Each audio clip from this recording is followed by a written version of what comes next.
Ayan. Alright, so I'll be sharing now the testimonies of Elixir Placenta patungkol po sa puso. Okay, ayan. So, for those ones, no, paki-mute na lang po yung ating mga microphones. Ayan. Okay, so first po na ating testimony, isa rin po siyang beneficiary ng ating Elixir Placenta before, no? Meron po siyang mitral valve prolapse, si Jeline Rejano. Okay.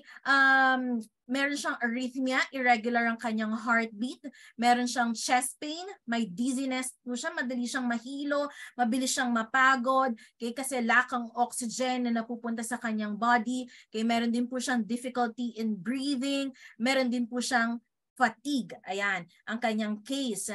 So, nung nag-take po siya ng Elixir Placenta, after taking the Elixir Placenta, I think 2 bottles po, no? Nagtitake siya ng 2 capsules per day. Okay? After 2 months of taking the Elixir Placenta continuously, no more palpitations, no more arrhythmias. Yung kanya, wala na rin po siyang chest pain, no more fatigue na rin po, no? And she is starting to gain weight. Hindi na rin po siya mabilis mapagod. Okay? So, yun pa lang, 2 months pa lang, ano, nakikitaan na natin na magandang result ang ating Elixir Placenta. Okay, we also have this client, no, na nag-take ng Elixir Placenta. Ayan, binawasan na po yung kanyang gamot sa kanyang cholesterol, binawasan na rin yung gamot niya for the prostate enlargement, ayan, binawasan na rin yung gamot niya for the blood sugar, unti-unti nang inaalis yung mga synthetic na gamot, no? Nag-i-Elixir Placenta na. Ayan, so nakikita natin na nagiging maganda po yung resulta ng laboratories after taking the Elixir Placenta. Okay? Ayan. We also have here heart enlargement naman po, no, na testimony. Okay, so may need for oxygen lessons.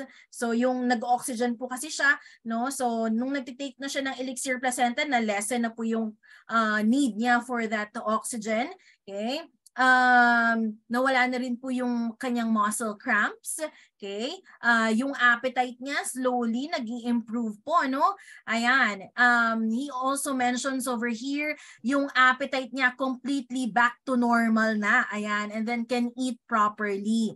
Okay? So he also mentioned over here my BP improved.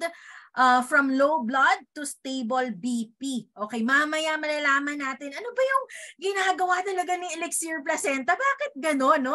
Nag-i-improve yung blood circulation, nag-i-improve yung blood pressure, no? After taking the Elixir Placenta. Huge improvements that we can see. Okay? Then we also have here heart enlargement. She easily gets tired. May shortness of breathing po siya. Makikita natin dito na in her testimonial, sabi niya dito, no, after taking the Elixir Placenta, gumaan yung feelings niya. Ayan, day by day, nag-glow yung kanyang face. Bumabata, kumbaga. Ayan, so after 2 weeks, going back to the doctor, na-pass niya po yung kanyang stress test. Yung stress test po, ginagawa po rin yan, ano, para to test kung anong capacity ng ating heart. Ayan, normal lahat yung kanyang results ng kanyang blood chem. Ang kanyang 2D echo is normal. Heart enlargement is back to normal. Wow, praise God! Ayan, and normal na rin ang BP ko at cholesterol. Ayan, so ngayon po, bago ko mag-take ng BP pills ko, need ko ng munang mag-check ng BP if it is low or normal range. No need to take meds pag normal na siya. More than a month na umiinom ng Elixir Placenta at 1 month na akong hindi umiinom ng maintenance meds ko. Ayan, sino po ba sa atin dito ang merong maintenance sa blood pressure? Okay, so Elixir Placenta lang pala, no? Sa kalam. Si Elixir Placenta ang makakatulong sa atin to improve our blood circulation. Same as with my mom. Actually, si mommy ko rin po, no? May hypertension siya. Nagtitake siya ng losartan and amlodipine, okay, before. So, pinatake ko siya ng Elixir Placenta. Siyempre, advocate tayo ng Elixir Placenta. Ayun, hindi na po nag-synthetic meds. Si Elixir Placenta na lang, ano? And then, bumalik siya sa doctor niya. Sabi ni doctor niya, nako, no need na to take your maintenance. kung ano man yung tinitake mo ngayon, okay, pagpatuloy mo lang yan kasi it's really improving your health condition. Okay, so yun po ang gusto nating mangyari, no, for everyone. Okay, we also have stroke patient. Okay, ayan, i-share ko lang ang ating sound dito, ayan. Okay, so dati pong hindi nakakalakad, nahihirapan na rin po, no? And then bumibigay na yung katawan, pero after taking Elixir Placenta, ito na po siya ngayon. Ayan. Ayan! Sige. Sige. Sige. Atras, Kai. Atras, Kai. Sige. Kaya. Kaya na. Ayan, no? Nakakatuwa sa feeling, no, na kayang-kaya na po niyang maglakad and she is getting better now with the help of our Elixir Placenta. Okay, we also have this mild stroke patient na nakapag-recover na rin po, no? Ayan.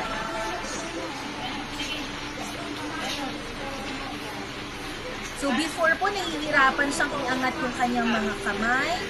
Okay? Hindi rin po siya mabilis maglakad. Pero with the help of Elixir Placenta, talaga namang nakita po natin yung kanyang improvement.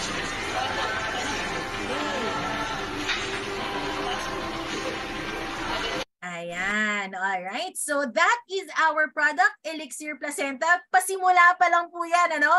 So makikita natin dito na napakaganda po ng ating products na ito. Ayan, maganda ba si Elixir Placenta? Pa-comment naman dyan. Okay, maganda ba ang ating products or super ganda? Amazing! Diba? Grabe. Kahit ako, sobra akong na-amaze sa ating product na ito. Ayan, super ganda. Okay, and syempre, di ba, we also wanted to share this product to everyone. Kasi naman, we have this amazing product. We have this premium product that helps people. So today, to give us an in-depth yet in a layman's term, no? Alam naman po natin na hindi po tayo mga medical students. Ayan, no? So tutulungan niya po tayong mas maintindihan kung paano po nakakatulong ang Elixir Placenta. We have seen these testimonials on how Elixir Placenta helps in cardiovascular diseases. So paano po ba ito nangyayari? Yan. So gusto natin yan malaman.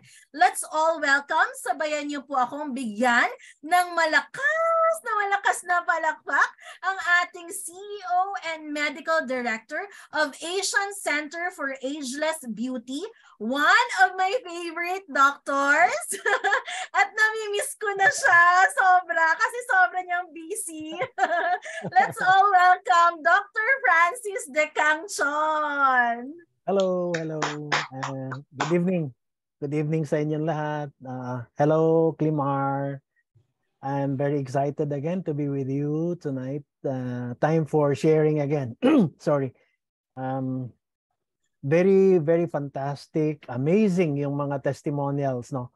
Nagugulat ako dahil I have not been in touch with Climar and other staff, no, sa product sa R&D natin. And ngayon ko lang napapanood yung mga testimonials na I'm so amazed, no? Sabi ko nga, it's so difficult to make confirmed conclusions, no, or confirmed conclusions or claims, no, sa isang produktong ang bago. It's a new product. Nevertheless, it's just so amazing na ang bago-bago niya, it's a new product, yet you see a lot of very, very positive feedback, no? Nakakagaan ng puso, nakakagaan ng loob, no? Because it's not easy to recommend, no, medication, supplements to your friends, to your family. But when you see all this, it encourages you, it inspires you, no, to say the least, no. So I hope I will be able to bring, no, some things that I have learned through the years, no, to share it with you regarding stem cells and what Elixir Placenta holds, no, in terms of helping in the prevention and treatment of cardiovascular diseases, no? Okay na ba? Can I share my there you go. Can I share my screen? Okay, there you are.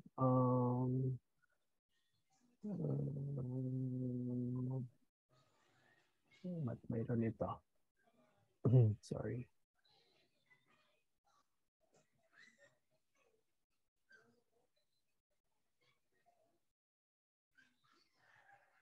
There you go.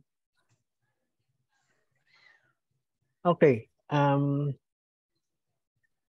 Okay. I know busy kayo lahat at magdi-dinner na kayo, so I will make this as clear and as layman as possible, no? I know not all of you are doctors, nurses, or paramedical in the paramedical field. Kanya, I'll try to be as simple as possible, no? How Elixir Placenta helps in cardiovascular diseases, no? Disclaimer lang ha, itong nandito na photo, hindi yan galing sa isang NBA player na nasa Lakers ngayon. Kamukha lang siya, kahawig lang. Si LeBron James, no? You have seen a lot of noise, a lot of publications in social media, in the newspapers about stem cells, no? Curing heart attacks, the future of treatments in heart patients, no? And let's see how this applies to our topic this afternoon, no? So I hope I can explain at the end of this. I have objectives to show to you to achieve, no, for this particular evening, and I hope we will be able to learn and address these objectives by the end of this session. Unang-una, what are cardiovascular diseases? Ano ho ba ang cardiovascular diseases? Well, by the word itself, cardiovascular meaning cardio sa puso yan, no? Vascular meaning mga blood vessels, no? Ibig sabihin mga ugat, no? Ano ba ito? According to WHO, World Health Organization, it is a group of disorders, no? Ng puso at mga ugat, mga blood vessels. That includes, among others, no? Coronary heart disease, cerebrovascular disease. Pag sinabing cerebrovascular, cerebro refers to the brain, ano ha? Kaya ang isang topic natin mamaya is about strokes, no? Dadaanan natin yan, rheumatic heart disease and other conditions, no? Just to put everything in the right perspective, this cardiovascular diseases, kahit saan kayo magpunta, is the leading cause of death globally, sa buong mundo, no? Ito ang number 1 killer. 17.9 million lives, no? Each year, kada taon may namamatay na 17, almost 18 million.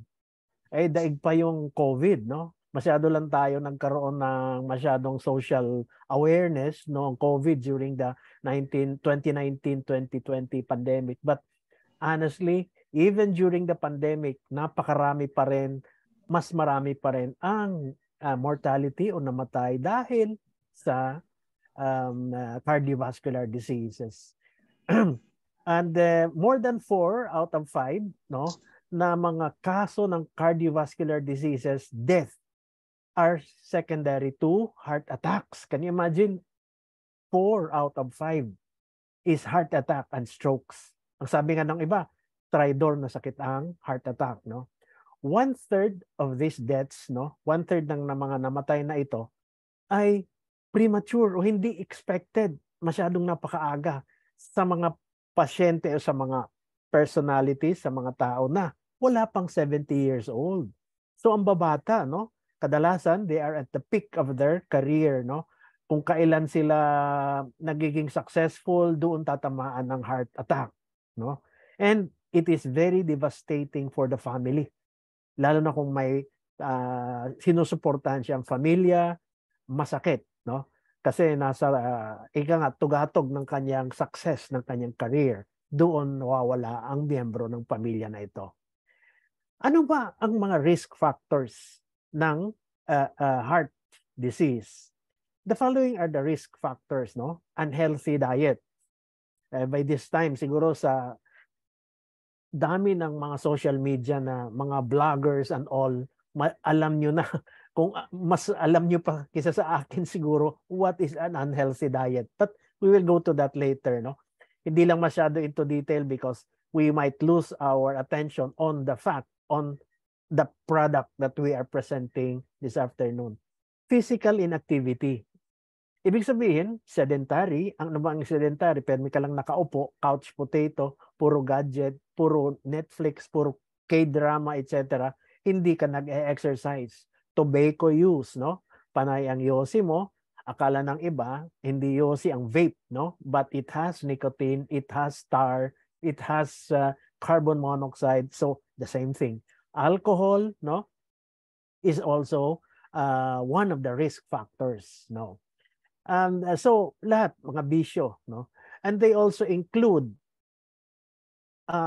the different physiological factors tulad ng hypertension, no? I-explain ko yan mamaya. High blood cholesterol, pag mataas ang cholesterol, pag mataas ang blood sugar, at mga social determinants. Ano mga to? Well, if you're aging, no? Nagiging senior ka, when you are a senior citizen, as we grow old, habang tumatanda tayo, naiipon lahat ng sebo sa katawan, naiipon lahat ng weakness natin, hindi tayo nag-exercise, nanghihina tayo, and therefore, may mga comorbidity tayo, and therefore, ito yung nagiging problema natin, no? Madali na tayong kapitan ng sakit. And income and urbanization. Anong income? Well, if you are from the low income bracket, you cannot afford good nutrition, no? You cannot afford a good clean environment, no? Clean water. Pag nagkasakit ka, hindi mo magamot ang sarili mo because you do not have enough money, or you cannot afford medication. So palala ang sakit nyo. Anong urbanization? Urbanization is living in a very stressful situation, like nasa syudad ka, nasa city, with the traffic, lahat ng and everything that goes, no, with living in an urban area. Nandiyan dyan lahat yan, lalo na stress. Sabi nga ng iba, ang mga sakit ngayon galing sa lifestyle.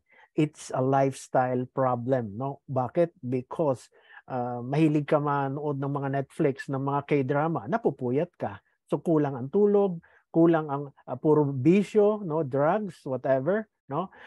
Late nights, loss of sleep, and then yung mga junk food and all that. So it's a lifestyle problem.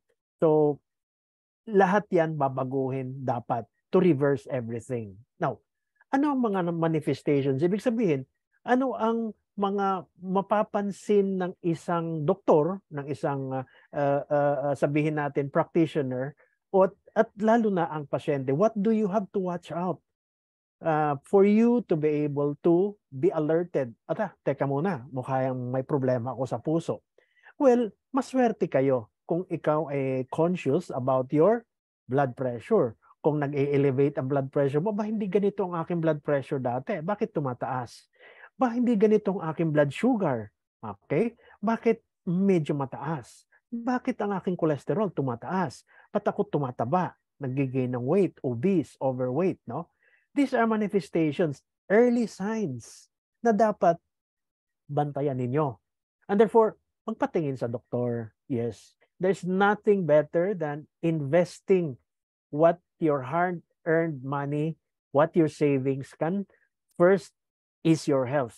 Okay? You provide for your health. Nagpapakahirap tayo, nagsisave tayo para bigyan ng mga regalo, bigyan ng magandang pagkain, bigyan ng ginhawa ang ating mga mahal sa buhay. Pero para sa sarili natin, wala tayong investment. That's a wrong sense of priorities, no? So, pag may mga early signs tayo, elevated blood pressure, elevated sugar, elevated ang iyong cholesterol, tumataba, lumalaki, no? These are signs that you have to address immediately. Okay? I will tell you kung bakit. Because we want to reduce the risks of getting into a cardiovascular problem, no? So, ano dapat? Well, obviously, kung anong kabaliktaran nun, stop smoking, okay? Reduce your salt in your diet, no? Avoid mo yung mga, sabihin na natin, mga, sorry, junk food, no? Napakaraming salt yun, no? Di ba, mayroon naalala ko isang brand ng noodles, no? Na pinaalis nila sa market because it sobra 7 times the normal value of sodium, no? Sodium in that particular packet, okay, sachet, whatever, no, of ramen, yung brand na yon. Binan na nga, hindi na pwede makarating sa America and to other kasi ang hilig natin magpasalubong. So, reduction of salt, no? I-reduce ang pagkain, mga sausawan na patis. Ang mga Pinoy mahilig diyan, toyo, patis, no? Dagdagan ng alat, maaalat ang food natin. Avoid mo 'yan. Bakit? Kasi pag kumain ng maalat, anong tendency mo? Eh, syempre maalat, gusto mong i-neutralize with water, no? So, sarap, inuman ng tubig, no? Aba yung iba, hindi lang tubig, pati mga soft drinks which is sugar, hindi lang tumaas ang blood pressure mo kasi when you take volume, water, tataas ang volume mo sa katawan, no? When you have that plus the salt, no? Tataas ang blood pressure mo. When you drink soft drinks, when you drink mga iced tea and all, aba, sugar din yun. Tataas ang sugar nyo. Eh, doble na. May hypertension na kayo, mayroon pa kayong diabetes. Eating more food and fruits and vegetables, no? Well, wala nang tatalo diyan sa fruits and vegetables nyo. Regular physical activity. Kahit tayo tumanda, so long as we exercise, mas magaan ang pakiramdam natin. Even if we eat, hindi tayo nagiging guilty that ang dami ko nakain, no? Kasi nag-exercise ka naman, na-burn mo yon. Sabi nga nila, ang pag-gain ng weight, ibalanse lang yan. Ang pagkinain mo, sunugin mo. Kinain mo, ganito karami, i-burn it, you exercise para hindi ma-store, no? But if you eat no exercise, you gain weight. Okay? You gain weight kasi ang calories naiipon. If you eat and you exercise a lot, mas maraming nasusunog, mas papayat kayo. You lose weight, no? So it's just a balance, no? Regular physical activity, of course, alcohol, avoid mo 'yan, no? What is better than social? Okay lang naman na mag-alcohol, mag-drinks now and then, pero para gawin mong a lifestyle na ang pag-inom, no? Eh hindi ho maganda 'yon because alcohol burns or burns your liver specifically, no? Malaking bagay 'yon. When you have liver cirrhosis, you are more prone to a lot of problems because the liver is one of your vital organs, no? Ano ang simptoma ng cardiovascular diseases? Dalawang klase ang ating pag-uusapan ngayon, heart attack and stroke, no? Pag sinabi bang stroke, ano yan? Puso ba yan, Doc? Perming puso? Kaya ako iniba because we would like to separate the two, no? Often there are let me tell you, madalas, no, bakit pumanaw si ganitong kapitbahay natin? Wala naman nararamdaman yun. Healthy, nakikita ko naglalakad, di ba? Very productive. Fit, nag-exercise, nag-gym. Okay? Bakit pumanaw? You see, oftentimes, wala pong simptoma. Wala hong problema. Bigla na lang aatakihin sa puso. You see? Kaya sayang, kaganon tayo, no? Heart attack or stroke is the first sign, maybe the first sign of an underlying disease. So, ang heart attack, hindi lang mabuti yun kung mild attack lang. Eh kung massive, kung tawagin nila massive attack, wala na. You're not given a chance anymore, no? Wala ka ng second time. So, let's divide this into two. We'll discuss first heart attack. Heart attack, we will be focusing, magfo-focus tayo sa puso. Ang stroke is basically, maraming klaseng stroke, but in this case, we will focus on cerebrovascular, brain stroke. Ang stroke, marami hong kasing klase. Pero in this case, about cardiovascular problems, we will focus on stroke, which is the brain stroke, because it is a product of elevated blood pressure. It is a product of produkto po siya ng pagkapal ng ating mga ugat, no? Nababara ang mga ugat, nagkakaroon ng clots, kaya nagbabara, nagkaka-stroke tayo, napaparalyze ang kalahati ng ating katawan, no? So, let's tackle first heart attack. Ano ho ba ang mga simptoma ng heart attack? Ayan.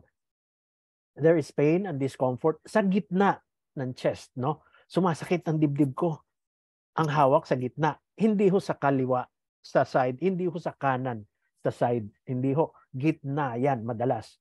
The pain and discomfort in the arms, sa braso, usually sa left shoulder, and then sa elbow, sa jaw, no? Dito sa panga natin, at saka sa likod. Okay? Nagkakaroon ng pain or discomfort. Ito yung mga signs ng nagkaka-heart attack. In addition, no, there is difficulty in breathing. Parang nahihirapan huminga or maikli, putol-putol na paghinga, no? And then, lalo na sa mga babae, nausea and vomiting, nasusuka, naduduwal, no? Magaan ang ulo, para kang nahihilo, naliliyo. And then you have cold sweats, malamig na pagpapawis, no? Para kang namumutla, no? Naalala ko once yung isa kong kaklase, no? He is the head of cardiovascular surgery. He is a neurosurgeon sa Makati Medical Center. Every day, nililecturean niya yung mga nag-i-espesyalista, nag-aaral about heart attack. So ito permi ang sinasabi niya. Pagka makakita ka ng tao na sumahawak sa dibdib, sa gitna, nagpapawis ng malamig, namumutla, ganyan-ganyan, tandaan mo, iyan is a sign of heart attack. One morning, no, nagra-round siya. Every day kasi nagra-round siya. Papunta na siya sa ICU. Nandoon ang mga trainee niya eh. Siya ang pinaka-boss eh. Pagdating niya doon, lahat ng kanyang tinuturuan, nagulat ang itsura niya. Sir, sabi niya, ba't ang putla niyo? Bakit ganun kayo, Doc? Parang maputla, nagpapawis ng malamig. Sabi niya, talaga, oo. Halika nga, tignan natin. Hinuk siya agad doon sa machine. Nasa cardiovascular unit sila. Hinuk up siya ng ganon. Every day, yan ang lecture niya. Natuto ng kanyang mga tinilecturan. May hinuk, na-hook siya doon sa machine. Nakita, he was having an active heart attack. So, he was suffering already heart attack. Mabuti nandun siya sa ospital na yon, sa Makati Medical Center. And he was immediately brought to the ICU and he did not suffer difficulty and hindi na nag-progress sobra. Pero nagkaroon siya ng heart attack. No? Walang pinatatawad. Doktor ka o hindi ka doktor, nagkakaroon ka talaga. It's not just about being healthy, eating the right food, exercising. What about stress? No? Stress is a big factor, lalo na po sa ating lipunan ngayon, sa ating society ngayon in the city. No? Now, let me emphasize this. Women are more likely than men to have shortness. Ito yung sinasabi ko kanina. Magkaiba ho ang madalas ang mga pangunahing nararamdaman ng babae sa lalaki pagdating sa heart attack. No? Mas nafe-feel ng mga babae ang mga putol-putol na paghinga, nausea, na naduduwal, nasusuka, back pain, jaw pain, sa jaw nila, yung panga, mas ang babae kaysa si lalaki. Si lalaki mas chest pain. Okay? So, pag ang babae yung kamag-anak or mga kaibigan, hindi yan heart attack kasi hindi humahawak sa dibdib. Hindi ho. Sa babae, hindi lahat nagkakaroon ng sakit o mabigat na dibdib. No? Ang sakit na iiba sa dibdib kasi hindi siya masakit na masakit. No. Pag kasi namin ang sakit, ayan, pag gumalaw ako, masakit. Okay? Parang may tumutusok, tusok-tusok. Hindi ho yan ang heart attack. Ang heart attack, sa dibdib, sa gitna, parang may nakaupo na baby na parang mabigat. Broad, no? Hindi ho pinpoint. Hindi ho masakit. Mabigat ang dibdib, no? Okay? Chest pain, parang may nakaupo. Yan ho ang heart attack, no? Pagka gumalaw ka, ayan, matindi ang sakit. Hindi ho heart attack yon. Pag gumalaw ka, that means it's a muscle pain. That means it's a joint pain. Okay? Well, it's always best na dalhin sa ospital. Pero mas malamang sa hindi, it's not a heart problem. Okay? Let's move on.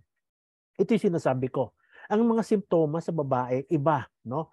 Ang women would, I was saying, less likely na magkaroon ng chest pain, no, sa gitna, no. Well, but nevertheless, nagkakaroon din sila ng chest pain, no. Sa mga babae, nagkakaroon sila ng insomnia o nahihirapan matulog, fatigue, or yung pagod, parang pagod, patang-pata sila, no. And ang pain or ang pagsakit mula doon sa nag-spread o kumakalat papunta sa likod, sa shoulders, sa panga, okay, sa neck, no, sa arms nila at saka sa tiyan, no. And then ayan ang emphasis, naduduwal, nasusuka mas ang babae kaysa sa lalaki. Tandaan niyo po 'yan. So I think you learned something, at least man lang malaman niyo paano, no, ang differentiation. Malaking bagay na yan. So, ito ang difference nila, no? Sa babae, mas nahihilo. Sa lalaki, more of sweats. Chest pain sa lalaki, sa babae, uncomfortable sa mga shoulder blades. May pareha sila, may maiksi or shortness of breathing. And then, heartburn sa lalaki. At sa babae, parang indigestion, unexplained fatigue o pagod, hindi makatulog, no? Insomnia. How does a heart attack feel? Ano bang nararamdaman na explain ko na earlier? Parang may nakadagan dyan, ano ha? Pain in or pressure sa chest. Okay, discomfort spreading the back. Ang jaw, ang panga natin, ang throat, ang arm, no? So puro upper chest ang mga simptoma, nahihilo, naduduwal, okay, heartburn. Ano bang heartburn? Parang burn, parang nasusunog heart dito sa dibdib. Ang iba, pagka may heartburn, especially yung may mga GERDs. Okay? Ano yung GERDs, Doc? Ang GERDs is social lang yan na mahapdi ang sikmura. Pag sinabing, wag niya kayo gumamit ng, mahapdi ang sikmura ko. Siyempre, miyembro na tayo ng GFAX, GERDs na ang gamitin nyo. Pag GERDs is gastroesophageal reflux disease, no? Reflux, bumabaliktad ang acid, no? Kaya siyempre, pag tapos nitong lecture, alam nyo na, GERDs na tayo. GERDs, GERDS, no? Ang GERDs is, madalas, akala natin heart attack, bumabalik, lalo na sa umaga, nagkape ka, walang laman ang tiyan, okay, naghahapde ang sikmura, pero umaakyat. Ang sikmura is between the parting of the ribs. Dito po ang sikmura. Umaakyat ang acid. Kaya sa chest ang kanyang kirot, no? So, GERDs lang yon, heartburn. Parang nasusunog yung dibdib. Madalas pagkamalian ng iba, wala yan. Hapdi lang yan ng sikmura. Yung pala, atake na sa puso. Okay? So, huwag nyo baliwalain ang GERDs. Huwag nyo baliwalain ang paghapdi ng sikmura. Also, irregular heartbeat. No? Parang nakarelax ako, Doc. Parang kalmado lang naman ako, nakaupo. Okay?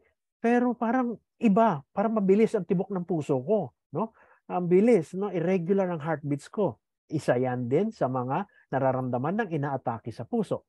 Remember, it is an emergency when you have these symptoms, no? Even if you think mild lang ang simptoma, wag maging very confident, wag maging kampante, pumunta sa ospital. Di bali na magkamali ka na yun pala i-GERDs lang, kesa naman nagkamali ka na nasa bahay ka lang, inaatakin pala sa puso. Okay? Okay? So better magkamali ka on the safe side. Okay? Then magkamali ka, baliwalain mo, heart attack na pala. Again, let me go back to what I was saying earlier, no? Ang mga babae do not have that much, very common ang chest pain, hindi common, no? As compared to men, no? They mas madalas parang heartburn or heart flutters kung tawagin, no? Or parang wala akong gana kumain, di ba? O parang inuubo, pagod, pata, sabi ko nga kanina, nang hihina. Na? So do not ever ignore. Huwag niyo baliwalain ito. You have to get to the emergency room immediately bago mas lumala yun at hindi mo na madala, no? At hindi na makaabot sa emergency room, no? Sino ang nagkakaroon ng heart disease. Wala hong sinisino ang heart disease. Okay? Babae, lalaki, they have this. No?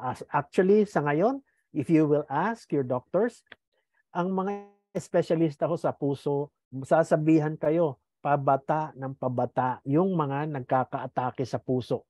Ang dami. In their 30s. Alam niyo yan, may mga naririnig kayo. Aba, 30 lang siya, bakit inatake sa puso? 40s. Dati, ang mga sakit sa puso, atake sa puso, 50s, 60s, no? Kasi matanda na sila, pagod na pagod, no? So much stress. Pero ngayon, hindi. Mga bata, okay? Nababasa niyo yan sa social media, no? Na masyadong mga achievers, no? Hindi makontento sa kanilang mga achievements. They want to aspire, no? Talagang achiever sila. Iyon, mga inaatake sa puso. People with family history are also at high risk, no? So, bakit? Kasi pamilya, you have the genes to have a heart attack. You eat the same food. Kung anong niluto sa bahay, yun ang kinakain ng lahat. Kung maalat yan, kung mataba yan, that's it, no? Nakakagisnan nyo, so yun lang yun. So ultimately, yun din ang mararamdaman ninyo, no? Then, mapunta naman tayo ngayon sa stroke. Ang stroke is not in the heart. It is in the brain, as you can see in this figure, no? Ang stroke, ang isang ugat doon sa utak mo, nagkakaroon ng bara. Okay? Nagbabara. Paano nagkakaroon ng bara? Marami. Pwedeng sebo because of your high cholesterol diet. Pwedeng blood clots, no? Na na-release from part of your body, umaakyat doon sa puso, ay sa ugat ng iyong brain, and nagbabara yon. Pag nagbara, yung sinusuplayan niya would mamamatay. Yung part ng brain na yon na sinusuplayan ng dugo na nabara, hindi na makadalo yan dugo. Therefore, ano mangyayari? Mamamatay yung mabubulok. And that is equivalent to one side of the body, no? Kung maliit lang na ugat ang nabara, maliit lang na part, nabubulol lang siya. Pero kung malaking ugat ang nagbara, malaking part ng brain ang magsasuffer, and therefore paralyzed siya. Okay? So the bigger the damage to the brain, the bigger the effect, the larger the effect. Kung maliit lang, bulol lang siya, makakabalik ulit, no? Or makaka-crippled lang siya, makakabalik ulit maglakad. Pero kung malaking part ang na-damage sa brain, ang mangyayari sa kanya, magkakaroon ng wheelchair-borne na siya. And then usually yung quadriplegic kung tawagin, yung mga arms niya, apat, no, baba at saka taas ng kanyang mga extremities cannot move anymore, no? So ito yung mahirap kasi kailangan lahat ng gagawin niya, pagkain, lahat ng daily activities kailangan tutulungan, no? Ang most common symptom ng stroke is sudden weakness. Bigla na lang ng hina, naglalakad kayo, biglang nasubsob, no? Nasubsob siya, paano nangyari? Wala, parang nagdilim lang ang paningin ko. O most of the time to one side, no? Kung siya ay kanan, okay, right-handed, usually it is the left side ang dominant, no?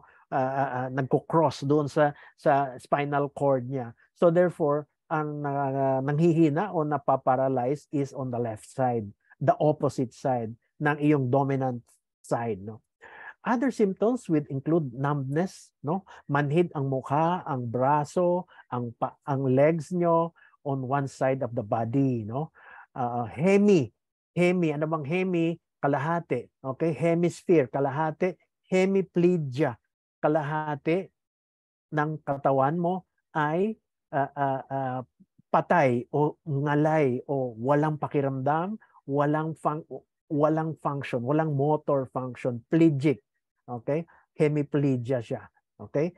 Confusion, hilong-hilo siya. Ayan na, difficulty of speaking kasi kalahati ng dila namatay na rin. Hindi na sinusuplayan ng nerve. Kaya pag nagsalita siya na hindi na nako-control ang dila niya. Kaya nabubulol siya, no? The loss of balance and equilibrium. Tandaan natin ng equilibrium is a function of our brain. So nahihilo siya. Kailangan ng tungkod, kailangan ng alalay, okay?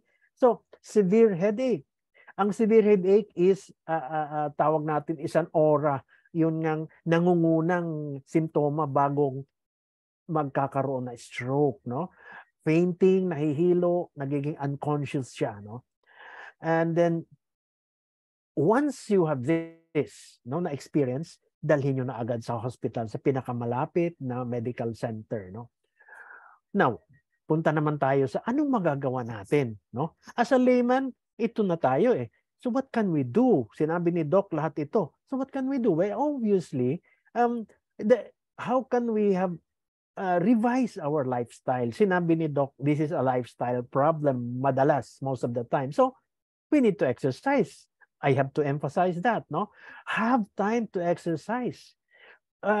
Walang kapalit ang mag-exercise. It will increase, it will make your immune system strong, no? Muscles, bones, joints, immune system. Stay healthy. I'm sorry, stay at a healthy weight. Or do not go overboard or underboard, better in that range lang. Madaling makontrol ang mga diseases mo. Balanced diet is always the best, no? Ideally, madaling sabihin, easy to say, pero mahirap gawin, no? Pag nasa opisina tayo, kung ano lang ang pagkain na nandoon na available, mamantika yan, maalat, wala kang magagawa, no? But if you have time, you have some savings, try to eat healthy food, no? Para sa sarili mo yan eh. Okay? Kung iyong alagang pusa, alagang tuta, ay pinapakain mo ng mga dog food ng kung ano-ano, sarili mo, titipirin mo. Please naman, no? Maawa ka sa sarili mo. You cannot work if you to earn more to buy your dog food and your pets food and for your others, for your loved ones kung may sakit ka. Stay away from cigarettes, no? Stop smoking, alcohol. If you have diabetes or you have a family line na may diabetes, manage yung sugar level ninyo, no? Cholesterol, high blood pressure, everything, put them in check, no?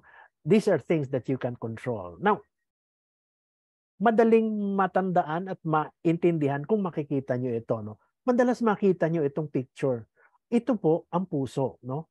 Ito yung right artery, mga ugat yan, dumadaloy pababa, no? Galing itong pula, nakikita nyo ba yung arrow ko na yan? Itong pula na ito yung aorta. Ano bang aorta? Ang aorta is the biggest blood vessel na galing sa puso, no? So, ang heart magpapump ng dugo, oxygenated, papunta sa aorta. Palabas, papunta ngayon, pababa, papunta sa parts ng katawan natin, no? Arms, lahat ng vital organs pababa, no? Also, syempre sa puso, itong right coronary artery, dito ang left descending mga artery ito. Okay? Bakit ko ito pinapakita? Well, obviously, pagka nilagyan yan ng dye, anong tinatawag natin dyan? Pag sinabing sumakit ang dibdib ko, ay, kailangan ka angiography, blood vessel. Pag sinabing angio, refers to blood vessels. Maglalagay ho sila ng tina or dye, ipapasok dyan sa mga ugat na yan para makuna ng x-ray. Ayan na, ipinasok na yung mga ugat. Ay, yung dye doon sa mga ugat ng puso, dito sa right na picture, makikita natin yung dye dumudaloy doon sa buong mga different branches ng artery ng puso. Okay? Ngayon, habang tumatanda, habang ang ating diet is very rich in cholesterol, maaaring kumapal yung mga ugat na yan, no? Kaya nga, avoid too much cholesterol, monitor ang cholesterol. So, ang mangyayari, ito yung normal, okay, na ugat, kanina, ayan na, oh. Ngayon, pag after 1 year, bakit sumasakit ang dibdib ko? Nung nilagyan na ng angiogram, makita mo, biglang nawala na yung branch na ito pababa. Pababa doon. Bakit? Ano nangyari? Well, yung area na nandiyan dyan, na tinuturo nitong arrow, barado na. Nabara ng taba or nabara ng blood clot, no? So, hindi na makadaloy ang dugo dyan. O, saan mapupunta? Wala na. Itong area na ito na sinusuplayan ng ugat, ng dugo, wala nang supply. Ano ibig sabihin nun? Wala nang supply ng dugo. Aba, wala nang oxygen.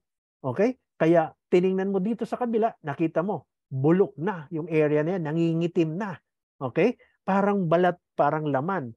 Parang sa diabetes, yung paa, hindi na nadadaluyan, nabara na ng sugar, yung mga ugat, hindi na makadaloy ang dugo sa paa, at nabubulok ng paa, ng kasugat, hindi yung naghihilom. Bakit naman maghihilom kung hindi makadaan ang dugo, hindi, walang nutrition yung part na yan ng katawan, ng puso, mabubulok. Kaya pinuputol yung paa sa diabetics. Ito na, nakita nyo. Okay? Ito na yung part ng puso na walang nakakadaloy na dugo, nabubulok siya. Okay? Parang saging, no? May bulok na area.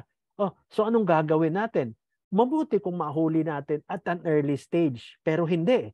Itong kadalasan, pag sumakit yan, matagal na. It has been there for years. Nagkaroon lang ngayon ng pananakit, dibdib, kasi malaki na ang area na damaged, no? Malaki na. Ibig sabihin, habang pataas ng pataas ang apektado na vessel, malaki, mas malaking area ang damay. Pero kung dito lang maliit, maliit lang yung area. Ibig sabihin, malaki ang na-damage for that area na mabara at mabulok na, matagal na eh. Okay? So, ito yung normal na daluyan ng dugo. Makikita nyo, maluwag na maluwag. Dadaloy ang dugo to supply this area. Na ito ngayon, yung black. Ito na, yung plaque. Ano ba ang plaque? Huwag kayo matuwa pag sinabi sa inyong may plaque ho kayo sa inyong mga ugat. Hindi ho ibig sabihin yon plaque of appreciation o plaque na kayo ay nanalo o kaya congratulatory, whatever. Ang plaque ho, kumapal na sebo sa inyong mga ugat. Ayan, nakita nyo. Pag kumapal yan, nakita mo ang daloy ng dugo, papunta dito, nagninipis. Okay? Ano ibig sabihin nun? From a wide, nagninipis. Pag kayo gumagamit ng hose at nagdidilig, ang hose, mababa ang flow ng tubig. Pag pinisil nyo, para lumiit yung daloy, ano nangyayari? Tataas ang daloy ng tubig. No? Magiging mas mataas at mas malayo ang mararating, maaabot. Ano ibig sabihin noon? Tumataas ang pressure ng dugo, ng tubig. Okay, para makaabot doon sa gusto mong makaabot yung tubig. The same thing with this. Pag lumiit yung ugat because of the plaque, because of binarana ng blood clots or ng taba. O, like in this case, bilog na bilog, ito lumiit na, narrowed, lumiit na. So, tataas ang pressure. Kaya, what do you have? Hypertension. Kung maraming ugat ang barado, abay, tuloy-tuloy ang hypertension. At pag nagbara, nag-build up ang mga plaque dyan, ang cholesterol plaques on the blood vessels, wala pang nakatanggal niyan. Yung iba nakikita mo ng mga commercial na inaalis yan, tinutuklap, walang ganon. Hindi tulad yan ng ngipin ng mga dental sa ngipin at nababakbak. Dito sa ugat hindi ho, hindi tulad ng mga ating daanan ng ating mga masebo na daanan ng ating mga hinugas ng ating mga pagkain na maaaring alisin, no? Ang mga sebong tipak-tipak. Dito sa katawan natin hindi naaalis po 'yun. It stays there. So, anong gagawin natin?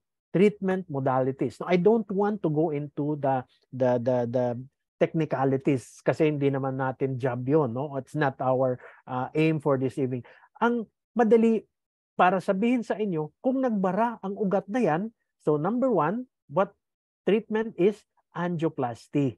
Kung ang ugat, may bara, ayan, no? May plaque dyan. So, ang dinadaloy ng dugo, lumiliit, tapos lumalaki. Nagbabarado, kaya lumalakas ang pressure. No? So lalagyan siya ngayon ng angioplasty with balloon. Papasok dito sa may bara na yan, tapos pagdating dito, i-inflate, palulubuhin yung balloon para maghiwalay yan, para aalisin na yung balloon, bubukas siya at dadaloy na yung dugo. Okay?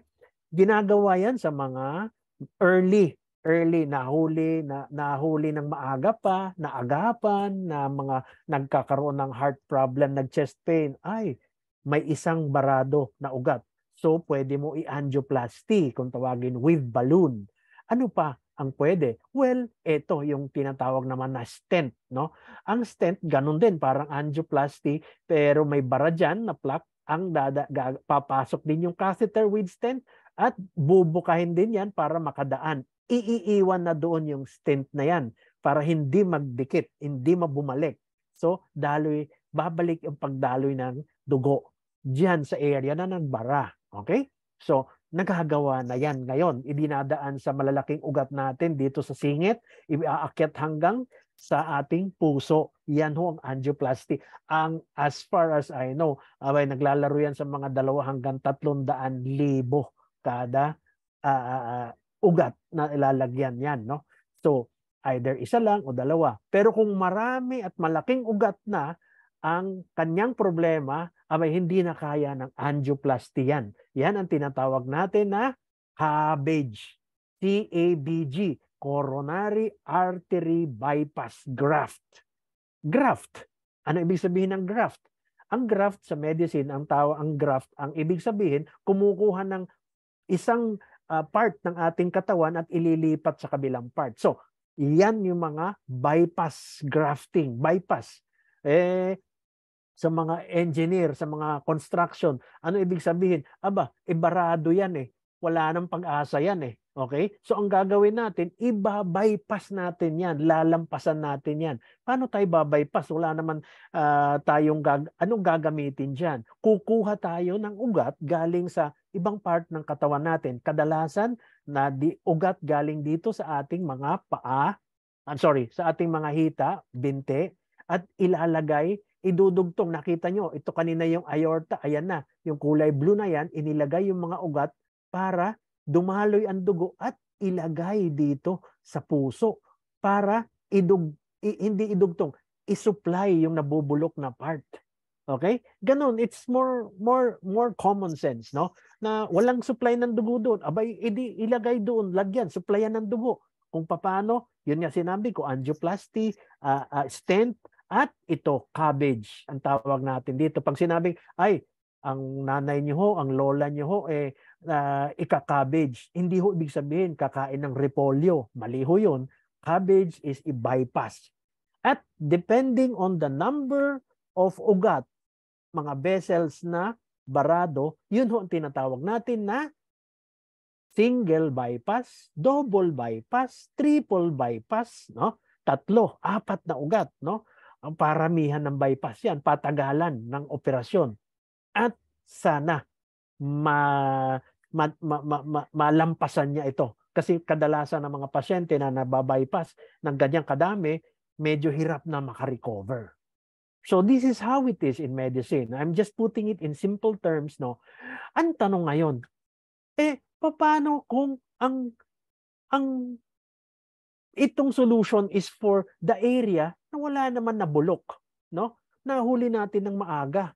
Early time where early stage of the disease, of the problem, na walang supply, kaya lagyan natin ng supply na dugo para mabuhay ulit yung area ng puso na yan, para hindi na sumakit ang dibdib, para maka-function na ulit.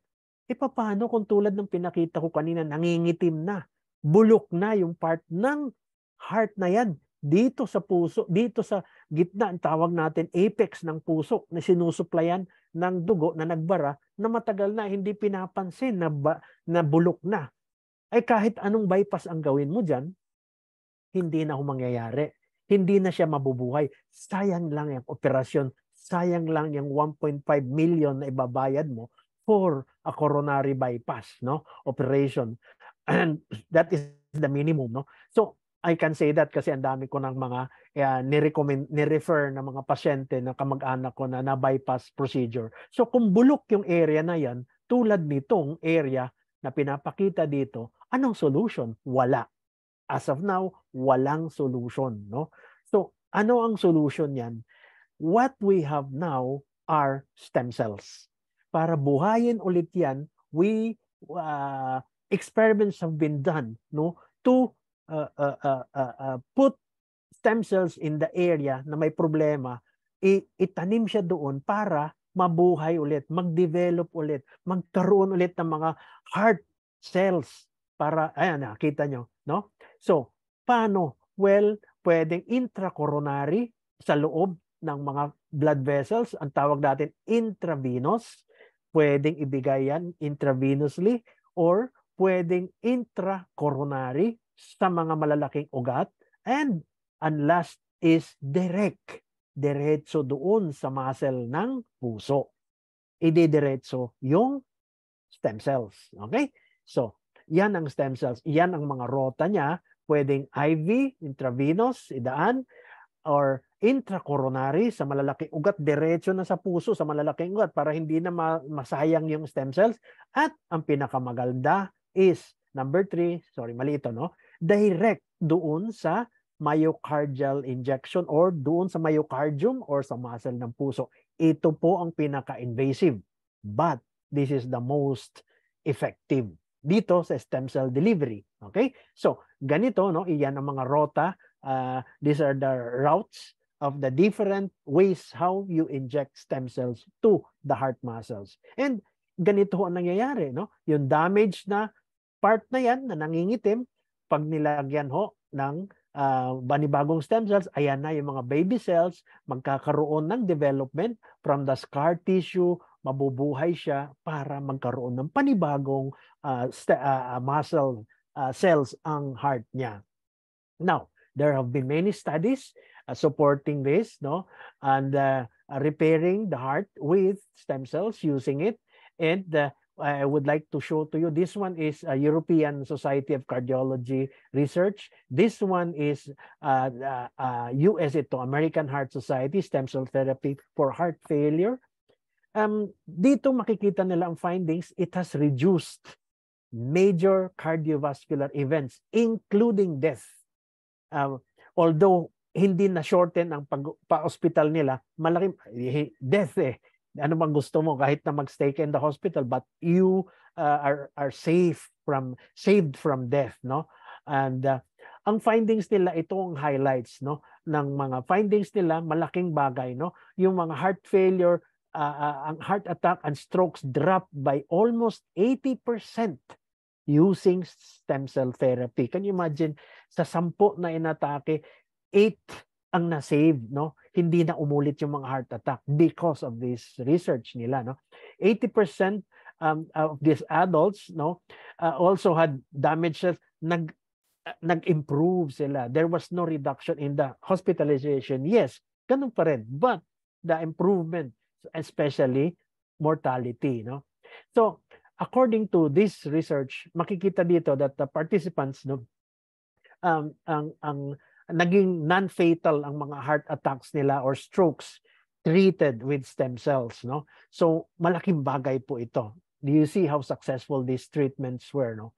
Ang conclusion is that using stem cells directly or through IV, intravenous, and of course, intracoronary, yung mga methods na yan using stem cell implants is really, really effective. Only if it can be done, no, at an early stage. Hindi siyempre malaki yung damage, sobra-sobra. Okay? Now, and so that is about stem cells.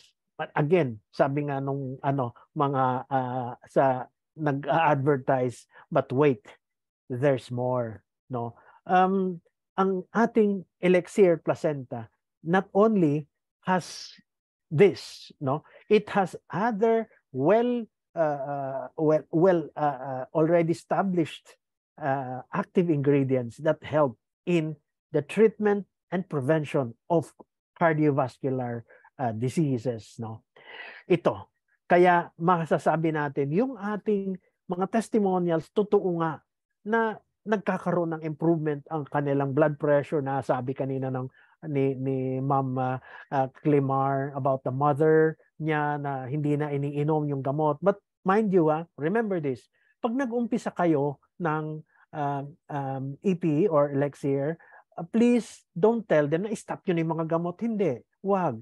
Painom nyo pa rin ng gamot sa hypertension, doon sa diabetes. Paulit-ulit ko itong sinasabi, no? Once na feel nila na bumababa, that's when they can lower the dose of their hypertensive medications, of their anti-diabetic medications. Huwag itigil lahat. Yan ang mali ng mga kadamihan sa atin. Hindi, itigil nyo na, hindi. Isabay nyo pa rin. Oo, kasi baka masisi po kayo kapag may nangyari. Dahan-dahan, lahat tulad ng paglala, dahan-dahan lumalala, no? Hindi nyo nabantayan, kaya masyadong malala, no? So, still paiinumin ninyo ng mga gamot. These active ingredients ng Elixir Placenta, rhodiola, grapeseed extract, olive leaf extract, rice bran oil, and black currant seed oil ay nakakababaho ng alta presyon. So, when your patient, mga kamag-anak na nagtitake ng Elixir Placenta is also taking anti-hypertensive medications, please watch out. Monitor nyo na mabuti ang mga blood pressure. Ito naman nagpapababa ng cholesterol. Ha? Proven na yan. These are established findings among ito, 6 active ingredients ng ating Elixir Placenta lowers cholesterol, grapeseed, olive extract, medium chain triglycerides, fenugreek, rice. In general, lowers the risk of heart disease. Again, ayan na naman yung 6, no? Si rhodiola, si grapeseed oil, si olive leaf extract, ang yeast or mononucleotide, nicotinamide, and rice bran and black currant oil. They lower, okay? Saan kayo makakakita ng ganong produkto, no? And ito yung added benefits, no? Ang grapeseed oil lowers blood clotting and therefore, napakaganda niya for stroke. Ang olive leaf extract, it restores heartbeat. Yung may mga arrhythmia. No wonder kanina yung isang nag-testimonial na nawala ang kanyang palpitation, nawala ang kanyang abnormal rhythm. It's because of the components ng ating Elixir Placenta. Ang NMN or yeast increases metabolism. Pag nag-increase ang metabolism, para kang teenager ulit, di ba? Active, physically active, kahit hindi ka nag-exercise, nag-i-increase ang metabolism mo. When you increase metabolism, you burn calories. And therefore, hindi ka tataba. You lower your possibility of obesity, yung pagtaba mo, because again of NMN. Now, D-ribose, it gives extra energy to patients, to the heart of patients who had heart disease, no? So, mga heart disease patients na nag-exercise, na going back to be normal, recovering, D-ribose is very important for them because it gives energy extra to their heart. Rice bran oil, again, it is an excellent source of unsaturated fats. Therefore, good cholesterol, okay? Fenugreek, no? It decreases fat intake. Therefore, in overweight persons, therefore, increase weight loss, okay? Mas mabilis kang papayat. And lastly, black currant oil, it protects versus atherosclerosis. Ano yung atherosclerosis? Aba, walang iba yun, yung plaque, yung cholesterol plaque doon sa mga ugat mo. It protects the blood vessels, against heart attacks, strokes, coronary heart disease. Okay? Okay, and I hope you learned a lot today. Okay? Sige. Thank you so much. Ayan, thank you so much, Doc Francis, for sharing. Grabe, ang dami na naman pong learnings today. Okay, so GFox believers, learning ba tayo? Learning ba ang mga GFox believers? Ayan. Okay, so now let's proceed to questions. Kung may mga questions po tayo, you can drop your questions here and Doc Francis will be willing to answer your questions. Ayan. Doc, you can stop share. Click niyo yung stop share dyan sa taas. Sorry. Yan. Alright. Sige, tingnan natin, GFox believers, if you have any questions. with regards to our, thank you daw po Doc Francis for a very wonderful presentation. Grabe, ang dami po My naming pleasure. natutunan. My Ayan. pleasure.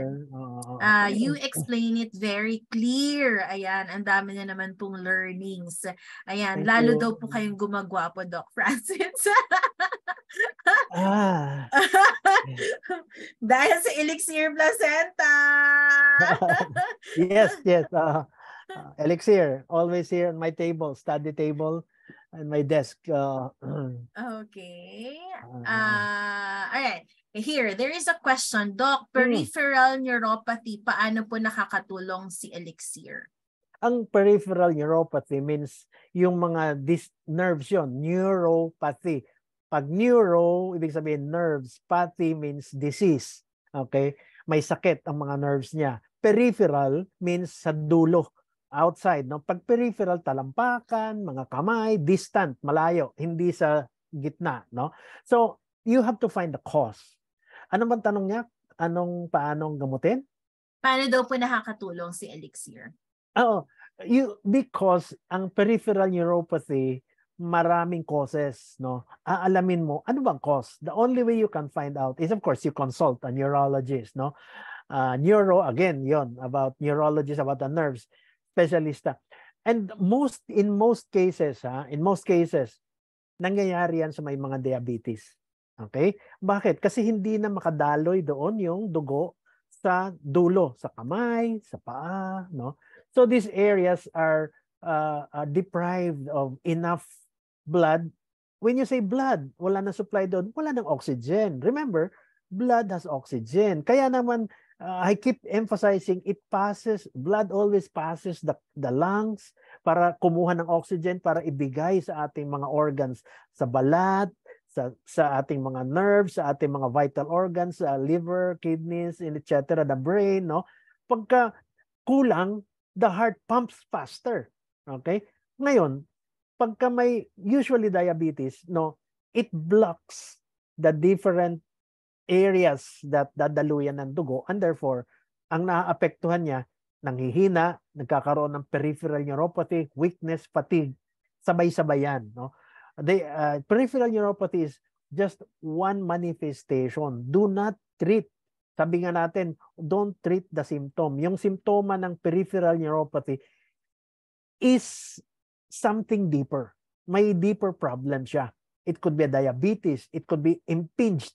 Baka mayroong naiipit na ugat, no? So, hindi ibig sabihin agad na itong gamot para sa peripheral neuropathy, wala. You find the cause of the peripheral neuropathy.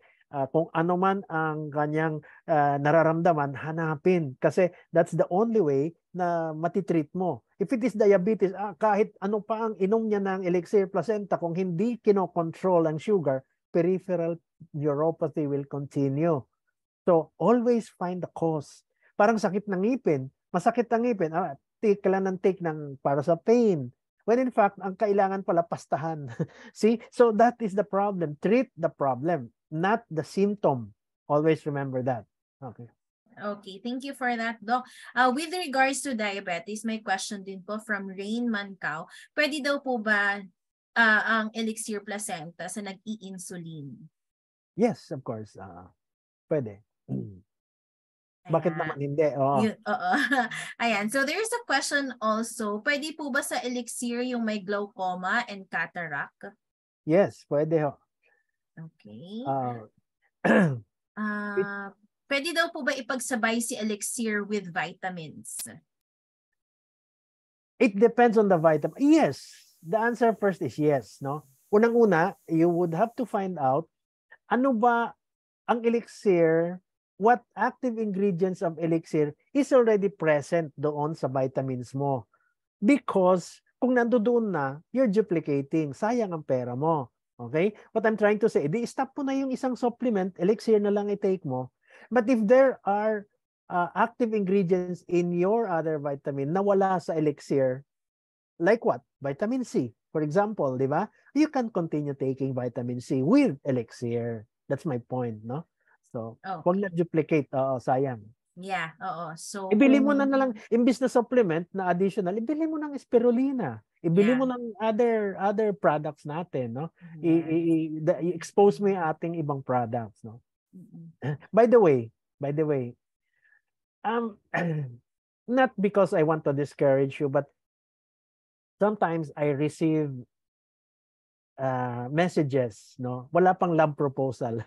Messages asking me, Doc, how can you help me sell this product to my customer? Minsan,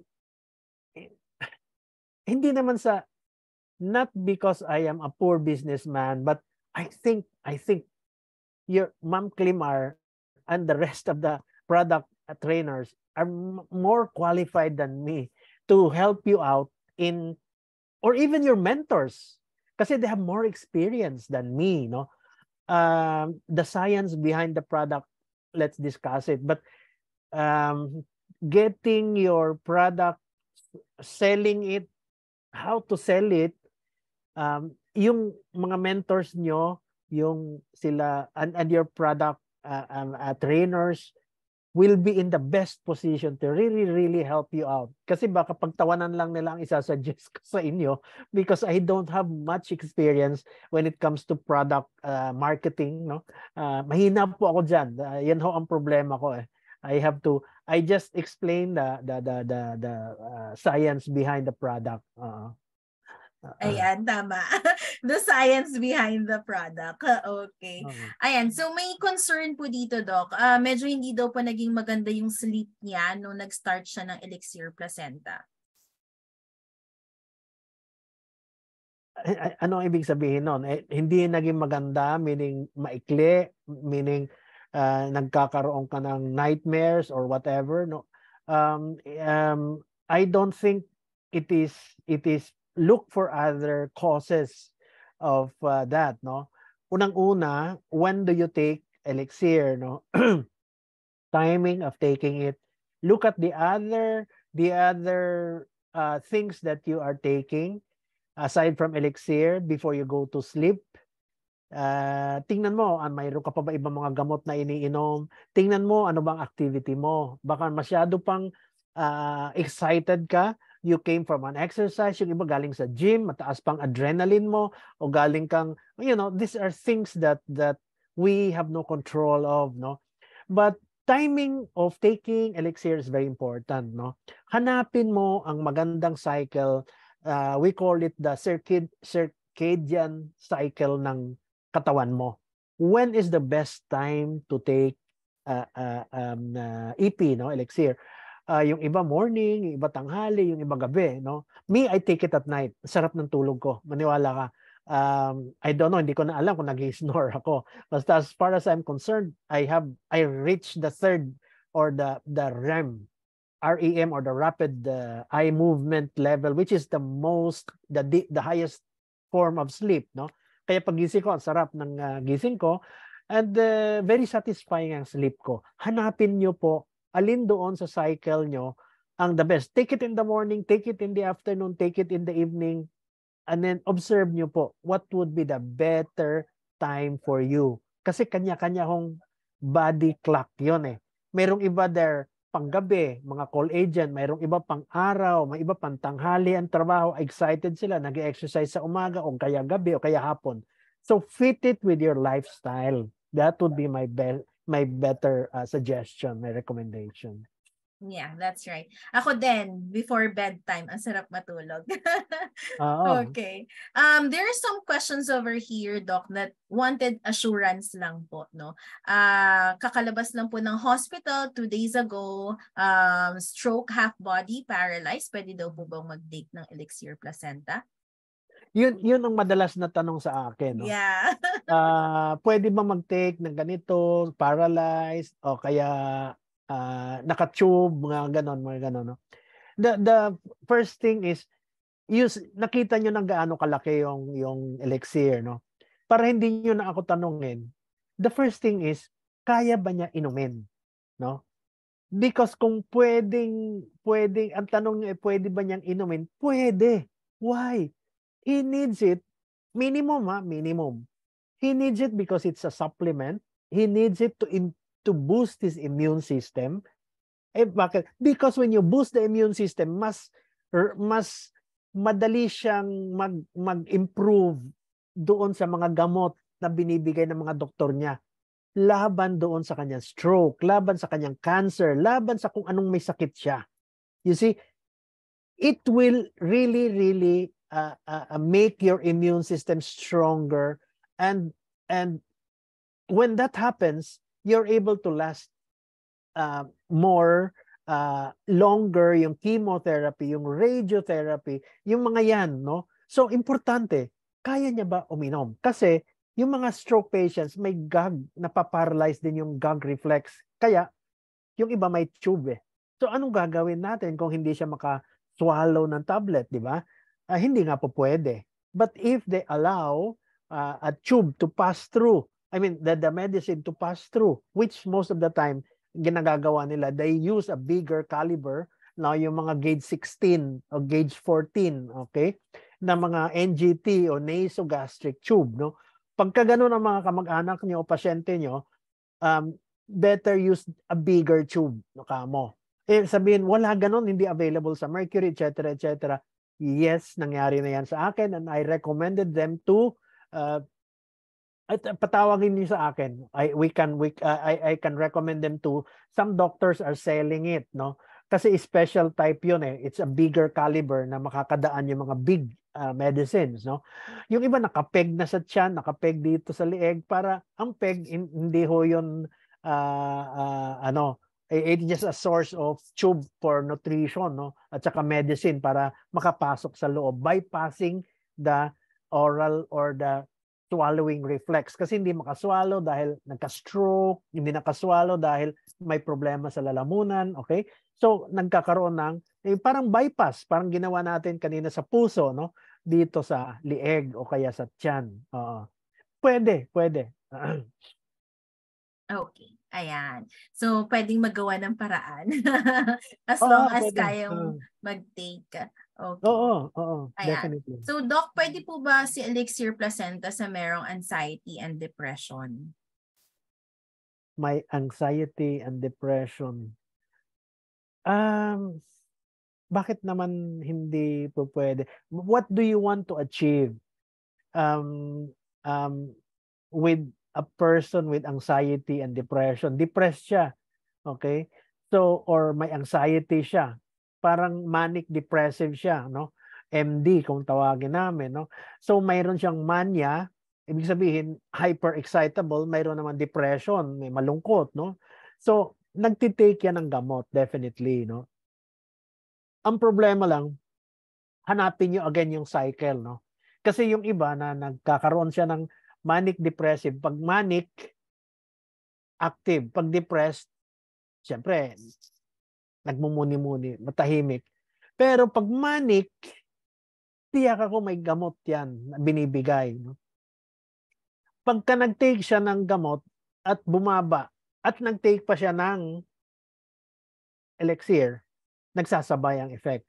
It might potentiate the action of each other, no? So try to find again the right timing for the medicine, no?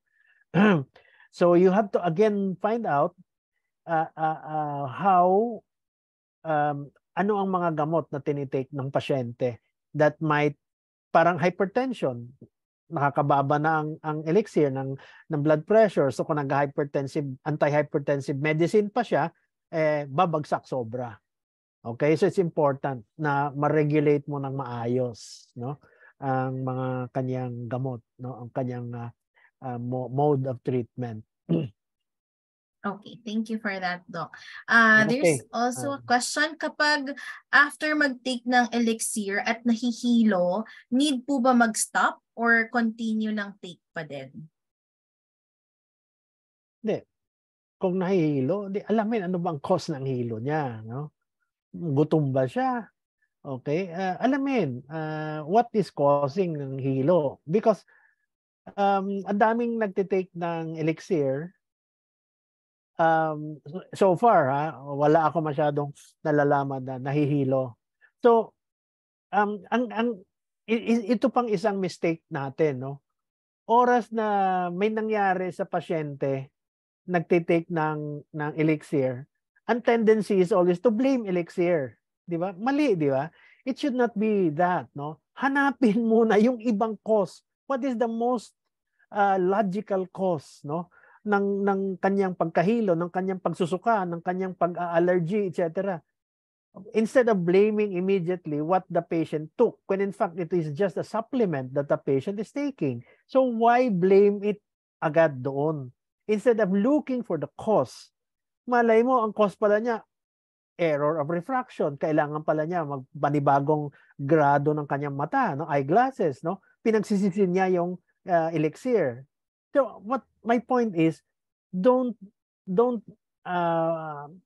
make elixir the whipping boy, no? Wala nang ano, oy, anemic ka, elixir yan. Ang cause niyan elixir. Nahihilo, nasusuka, elixir la. Hindi. Look for the cause. Hanapin niyo muna, ano ba ang cause? Ano bang ginawa niya? Okay? Bakit from the start pala, anemic na siya, kaya nagkakandahilo siya, no? Yung pala hindi elixir. Nagkataon lang na nag-take siya ng elixir because looking at the active ingredients, no, of elixir, there is none of them that will cause a hilo. Kanya, wag ho kayo immediately go into conclusion that it will be a cause of these things. Do not. Look at the most logical cause. Maghanap kayo ng ibang kaso. Ano bang ginawa niya? Nag-exercise ba siya? Ano ba siya? Nahihilo because nag-iikot, may ibang sakit, baka may problema sa tenga.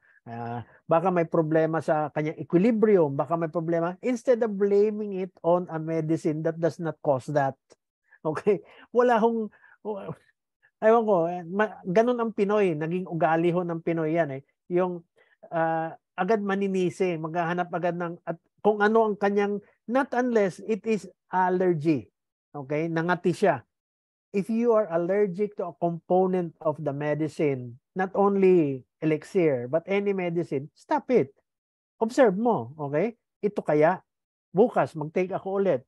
Every time pala ako umiinom nito, nag-allergy ako. Pwede, malamang, iyon nga, no?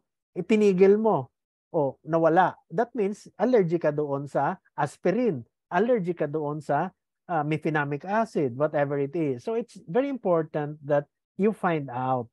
Huwag agad ituro na elixir yon because it is the list of the causes niyan. Yes, thank you for clarifying that, Doc. Marami rin talaga mga questions na ganyan and needs to be clarified talaga. Okay, another question that needs to be clarified. Pwede po bang mag-take ng elixir kahit hindi magpa-consult sa doctor? Pwede naman. Pwede. Yes, kasi it's a food supplement naman po. Yes. Precisely, it's in the market. FDA will not approve it in the market if it needs to be prescribed by a doctor. Kailangan pa ng doktor. Sa amin ang tawag noon, it's an RX medicine. An RX medicine means it needs a prescription. Hindi na ho kailangan. Hindi, you can buy it. Pumunta ka lang kay Ma'am Climar, bibigyan ka ng maraming discount yan anytime. No? So it's not. You don't need to see a doctor to take or to start taking elixir. Hindi kailangan. No? That's how safe it is. That's why some of you who message me, I tell you, it is a safe medication and it's approved by FDA. Kaya kung marami nagsasabi ganito yan, it's harmful, it's ganon, never mind them, no? That's not true. Don't ask me that anymore because you know what will be my answer. I will just tell you it is not. Unang-una, don't believe me. Believe FDA. I-approve kaya ng FDA yun kung harmful yun. Di ba? Of course not. It is not harmful, period. Kahit anong paninira ang sabihin nila, kung ayaw nyo mag-purchase nito or mag-take nito, forget it. But just don't say anything na lang negative because it's otherwise, hindi na yung pinayagan ng FDA ilabas sa market. Okay? Ayan, thank you for that. Okay, another question, ilang elixir daw po ang pwedeng inumin sa isang patient na nagkikimo? I think we have a protocol already, no? I always refer everybody for the protocol kasi mahirap isa-isahin ko na naman. We already had that before. The protocol is nandyan sa ating product office and you can follow that, no? It depends on, number one, on the situation, no? We already have talked about this several times na. Number one, yung stage ng problem mo, no? Anong stage ka ba? 1, 2, 3, 4. Anong stage ka ba? Anong situation mo ba? Na-opera ka? Bagong opera ka? You're recovering. You have recovered. Iba-iba no? If you are recovering, you need more. If you have recovered, you need less. If you're undergoing chemo, nasaan kang level na nagkikimo? That's why you need more if you are getting a full dose of chemo. Pang ilang stage mo, pang ilang session mo. These are things that you consider. And the protocol is there already. It's for you to get a copy and sundin mo lang yung protocol na yon. You will be safe. You'll be safe. All right. Okay. Yes, so we can start with 1 to 2 capsules. The maximum is 4 capsules. Ayan. Another question, may healing crisis po ba, Doc, kapag nagtitake ng elixir placenta? This question could be like, may nafe-feel ba yung isang tao kapag nagtitake ng elixir placenta, something like that, or different adaptation ng katawan? If you're talking about negative things, I think wala pa naman ako na re-receive na ganong tawag nito. What we have shown you are testimonials na positive, no? So negative wise, wala pa so far. I don't think yung tinatawag niyong healing crisis would be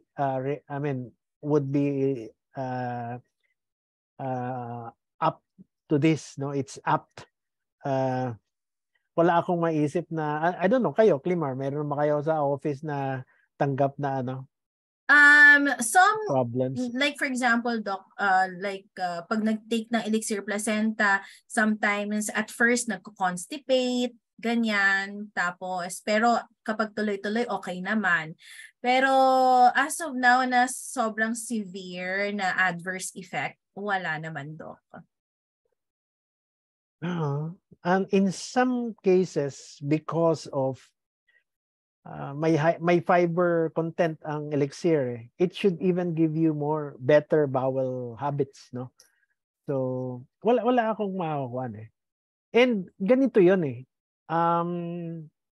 you have a lot of positive effects on the actives of elixir, that whatever negative kung mayroon man is outweighed, no, nung benefits na nakukuha mo sa elixir, then katiting na negative kung mayroon man, no. So I think you have to put it in that context, no. Lahat ng mga gamot may komplikasyon, may side effects, no. I'm not talking about elixir. I'm talking about medication, pang antihypertensive, no, pang blood pressure, pang chemotherapy, lahat yan may mga side effects . But again, pinapayagan ng FDA yan because the main positive effect is much better or outweighs, mas mabigat ang timbang kesa doon sa side effects niya. So, putting it on supplements, we can say the same thing, no? Mas mabigat ang benefits na nakukuha ninyo kesa doon sa kung sakali man mayroon katiting na side effects, no? Okay. All right. That's great. Okay. Another question, ano po, Doc, yung mga bawal inumin habang nagtitake ng elixir placenta, if there are any? Wala naman. Wala. That I know. Yeah. That I know. Wala naman. Ang daming questions. Kaya pa ba, Doc? Okay. Magdi-dinner na yata sila. Ayan. Mukhang tinatantad ka nila ng mga katanungan, Doc. Na-miss ka nila. Kaya ni Ma'am Climar yan sagutin. No problem about that. Okay. And don't be ang advice ko lang sa inyo, no, do not feel masyadong overwhelmed, no. Do not feel overwhelmed regarding you have a good product in Elixir Placenta, no. And a lot I'll be honest with you. 2 or 3 companies have approached me because masyadong maingay ang Elixir. Gusto nilang sumabay pero they have been in the market already. 2 of them are leading major they're asking me to explain to them. Now overwhelmed sila. So you have to be proud of this product. Ang nangyayari kasi, if you do not have enough confidence with regards to the product, nauutal ka, natatameme ka. So ang iyong prospect potential na buyer, nakikita yan sa'yo na kulang ang iyong confidence about the product. Okay? So they start rattling so many questions na nararattle ka. Do not.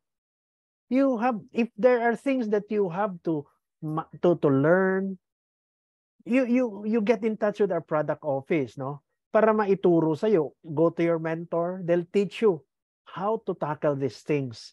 Kasi mayroon iba talaga na wag na natin ilagay sa mga, sabihin natin, impertinent questions. But there are others who would like to know more about the product. So pag nakita nila na mahina ang background mo about the product, then they will not believe in you. Pag nakita nila na kabisado mo yung produkto mo, ay, pikit mata. Sige, mag-order ako at pamimigay ko pa yung iba. That's how it is. So, my advice is learn the product well. Alamin mo, alin ba ditong part of the product ang hindi ko masyado naiintindihan. Tawag nyo. Learn whatever, the dosages, ano ba ang pag-inom, ano ba ang mga effects nito na mangyayari, what will happen during the first few days, and then how will I maintain it, etc. Alamin mo lahat yan and know it by heart. Pag nakita ka ng potential customer mo na you are very much, the knowledge of the product, alam na alam mo to by heart, they will see that and you will see kung ano reaction nila. Pag nakita mo na, now, pagka hindi mo na sasagot yung mga tanong nila, you tell them. In all honesty, ganon, I will try to ask my mentors and our product manager, okay, what about regarding your concerns, and then I'll get back to you. Ganon, that is the best kasi wala naman sa atin lahat alam na alam lahat. Kahit ako, nag-aaral ako, no? So, do not be rattled, no? Basta be honest to them. The more they see na honest ka, the more they will like the product. They will like you. Believe me. Believe me. And thank you, Doc, for choosing Elixir Placenta to endorse. Oo nga na actually, I have one of these days I'll talk with your group because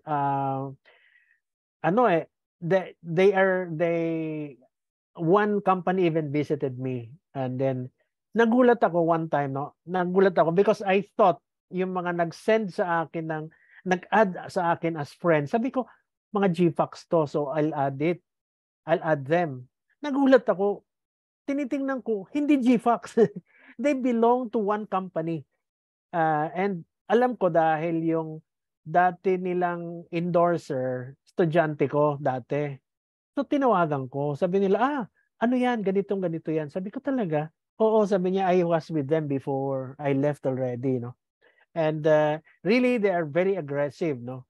Ang ang ayaw ko lang kasi is, tawag nito, masyadong, the products are, yung gasgas na, meaning to say, it has been in the market for siguro 10 years na, 12 to 15 years na one of those products, no. So I don't know how they want to resuscitate or revive the product, no. But I don't know, sabi ko, write a letter or write an email para malaman natin kung ano bang how I can help, kasi they're asking how to go about it. Anyway, one of these days we will talk about them. Pero hindi importante sila. Huwag natin pag-usapan yun. Tama. GPAX tayo, GPAX. Okay, another question, Doc.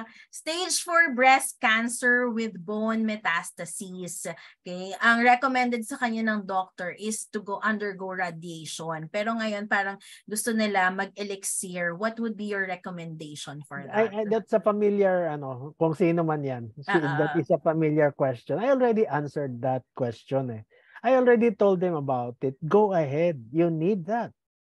You need ang elixir, as we have been emphasizing to you, is not a replacement for a treatment. Remember that. Hindi tayo nakikipaglaban sa management ng isang sakit, no? The management is still to be taken, no? Whether it is gamot, whether it's chemo, whether it is radiation therapy, no, it has to go on. It has to go on. Saan pumapapel si elixir dito? Elixir, and I have been emphasizing this from the start, makes your body adjust to have a better immune system, to respond better to the chemo, okay, to respond better to the radiotherapy, to respond better to the surgery, so that you will recover faster. Okay? Kung hindi ka mag-elixir, mas matagal ka makaahon, mas matagal ka o baka hindi ka naabutin ng sunod na chemo, ng sunod na radio, ng sunod na surgery. You see, I hope nakikita nyo yan, no? So, elixir is that important, no?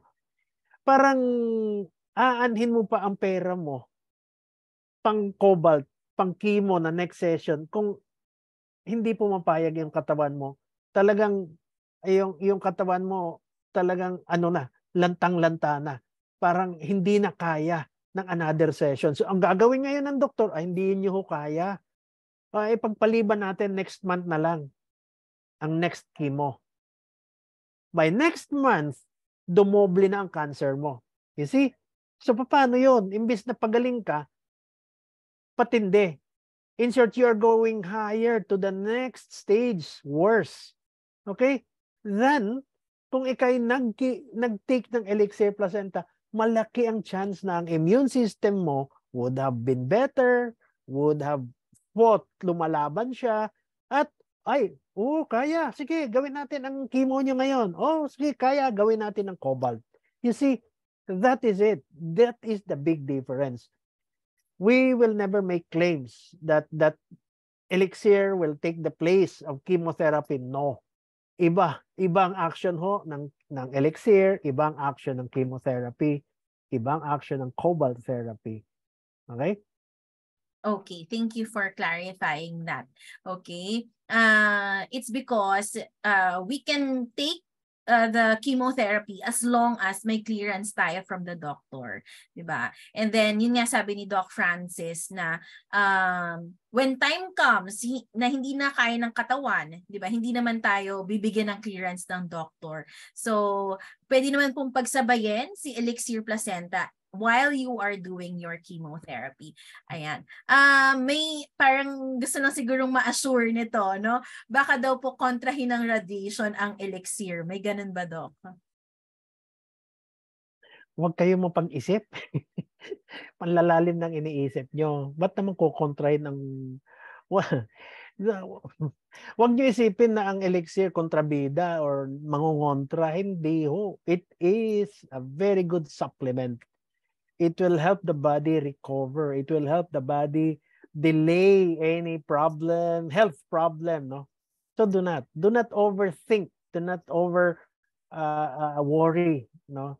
Do not, no. Yun ang pagkakamali natin madalas, no? Kasi, kaya tanong tayo ng tanong. When in fact, napakasimple lang, no? The important thing is, it is a good immune booster, number one, no?